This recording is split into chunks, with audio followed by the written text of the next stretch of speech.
ఈ అయోధ్యలో రామ్లల్లా గర్భగుడిలో విగ్రహం ప్రతిష్టాపన. అయోధ్య రామ మందిరం గర్భగుడిలోని పీఠంపై రామ్లల్లా కొలువు తీరాడు. బాలరాముడిని తలపించే 51 అంగుళాల పొడవైన నల్లరాతి విగ్రహాన్ని గురువారం శాస్త్రోక్తంగా పీఠంపై ప్రతిష్ఠించారు. ఈ నెల 22వ తేదీన ప్రాణ ప్రతిష్ఠా మహోత్సవం జరిగే వరకు రామయ్యకు ప్రతిరోజు 5 సార్లు ప్రత్యేక హారతి ఇవ్వనున్నారు.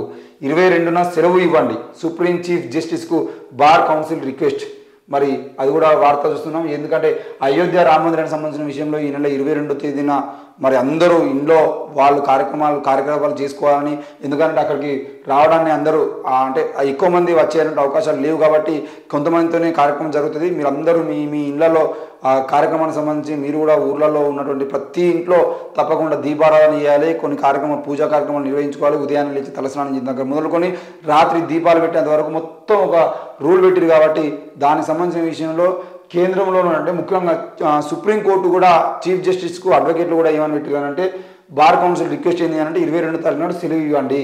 ఇప్పటికే కేంద్ర ప్రభుత్వంలో ఉన్నటువంటి ఉద్యోగులకు సంబంధించిన విషయంలో ముఖ్యంగా దేశవ్యాప్తంగా ఉన్నటువంటి ప్రభుత్వ ఉద్యోగులకు సంబంధించిన విషయంలో అందరికీ హాఫ్ డే సెలవుగా ప్రకటించేటువంటి కార్యక్రమం అంటే ఆ క్రమం అయితే కనబడతా ఉంది. మరి సెలవు ప్రకటించేది ఉంటే మరి బార్ కౌన్సిల్ కూడా సెలవు ఇస్తే మేము అడ్వకేట్లుగా ఉన్నటువంటి మేము కూడా తప్పకుండా ఆ రోజు మేము మా కుటుంబాలతో గడుపుతాము, అవసరమైతే మేము ప్రత్యేక పూజలు నిర్వహించుకుంటామని చెప్పేసి అయితే ఈరోజు ఆ రోజు బార్ కౌన్సిల్ కూడా 22వ తారీఖు సెలవు కావాలని చెప్పేసి సుప్రీంకోర్టు నడుతుంది.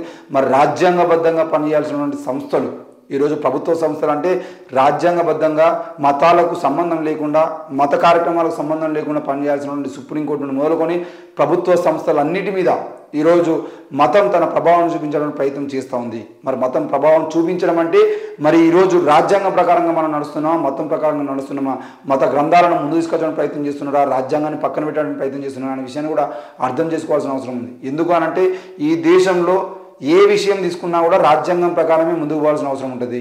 మరి ఈరోజు రాముని విగ్రహం పెడుతున్నందుకు సెలవు ప్రకటించి రేపటి రోజున చర్చి కడితే మళ్ళీ అందులో యేసుక్రీస్తు విగ్రహం పెడితే ఆ రోజు సెలవు ప్రకటించాలని చెప్పేసి డిమాండ్ చేయడం అనేది ఏదైతుందో అది రాజ్యాంగ వ్యతిరేకము. ఒకవేళ మీరు కనుక మీకు సంబంధించిన కేసులు లేకపోతే మీరు సెలవు పెట్టుకొని ఇంటికి ఉండాలి. ఈరోజు ఎవరికి సెలవు ప్రకటించకపోతే ఒకవేళ వాళ్ళకి ఆ కార్యక్రమం తప్పకుండా మీ ఇంట్లో పూజ చేసుకోవాలనే ఆలోచన ఉంటే ఆ రోజు వాళ్ళు కాకుండా మిగతా ఉద్యోగులు ఎవరైతే ఉన్నారో ఈరోజు తప్పకుండా మాకు సెలవు అవసరం లేదని చెప్పేసి ఉదయాన్నే ఆ ఇంట్లో పూజలు నిర్వహించుకొని మళ్ళీ కార్యక్రమాన్ని అంటే మళ్ళీ వాళ్ళ జీవితంలో వాళ్ళు పనిచేస్తున్న పనికి వెళ్ళి మళ్ళీ సాయంత్రం వచ్చేటువంటి వాళ్ళు ఎంతోమంది ఉంటారు కాబట్టి ఆ విధంగా మీరు పనిచేసుకునే ప్రయత్నం చేయాలి తప్ప సెలవులు ప్రకటించాలి. ఆ రోజు మద్యం తాగద్దు, మాంసం తినద్దు, దేశవ్యాప్తంగా మద్యాన్ని బంద్ చేయాలి, మాంసాన్ని బంద్ చేయాలంటే ఈరోజు సెలవు దొరికింది అని అంటే దేశవ్యాప్తంగా కనబడేది సెలవు దొరికింది అంటే ప్రధానంగా చేసే పని ఏంటి అంటే ఇంట్లో కూర్చొని మంచి దావతులు వేసుకోవడం. మరి మీరు సెలవు ఇవ్వాలి, ఆ రోజు మద్యం అమ్మద్దు, మందు అమ్మద్దు అని చెప్పేసి మాంసం అమ్మద్దు అని చెప్పేసి రూల్స్ పెట్టి మరి ఈరోజు అంటే మన మతానికి సంబంధించినటువంటి విషయాల్లో ఏ మతమైనా ఈరోజు ముస్లిం అయినా క్రిస్టియన్ అయినా ఆఖరికి బుద్ధిస్టులైనా ఎవరైనా కూడా మీ మతాలకు సంబంధించిన విషయంలో ఎట్టి పరిస్థితుల్లో వాటిని దేశం మొత్తం మీద రుద్దాలనే ప్రయత్నం చేయడం సరైనది కాదు. మరి రాజ్యాంగ వ్యతిరేక కార్యక్రమాలను మీరు చేసుకుంటూ ఇదే పాలన అని చెప్పేసి మాట్లాడడం కూడా సరైనది కాదనేసి మనం కోరుతాను. ఇక భార్య హత్య కేసులో భర్తకు ఉరిశిక్ష. నాంపల్లి మెట్రోపాలిటన్ కోర్టు సంచలన తీర్పు. హైదరాబాద్లో ఇదే మొదటిసారి నిందితుడు ఉమ్రాన్ ఉల్ హక్ మరి భార్య హత్య కేసుకు సంబంధించిన విషయంలో భార్య మీద హత్య ప్రయత్నం చేసినందుకు ఉరిశిక్ష వేయడం అనేది ఇదే మొదటిసారి. మరి ఈ ఉరిశిక్షకు సంబంధించిన విషయంలో ఈ హత్యకు సంబంధించిన విషయంలో ఆయన చేసినటువంటి కార్యక్రమం అంటే ఆయన చేసిన తంతు ఆ విధంగా ఉందని చెప్పేసి అయితే నిన్న నాంపల్లి మెట్రోపాలిటన్ కోర్టు అయితే ఆ శిక్షను వేయడం జరిగింది.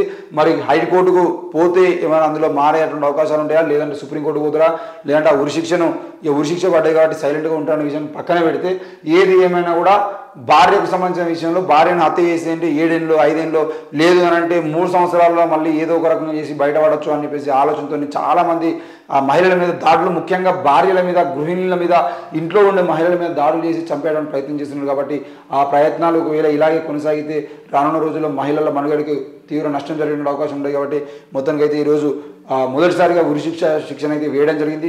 మరి ఇలాగే కొనసాగితే రానున్న రోజుల్లో ఉరిశిక్షలు కూడా ఇలాగే కంటిన్యూ అవుతాయా? మరి ఉరిశిక్షలకు వ్యతిరేకంగా ప్రజా సంఘాలు ఎప్పటికీ ఉరిశిక్ష వేయద్దు, అవసరమైతే యావజ్జీవ కారాగార శిక్ష వేసినా పర్లేదు, కానీ ఒక మనిషిని చంపేటువంటి ప్రయత్నం ప్రభుత్వాలు చేయొద్దు, కోర్టులు చేయొద్దని చెప్పేసి చాలా రోజులుగా మాట్లాడుతున్నాయి.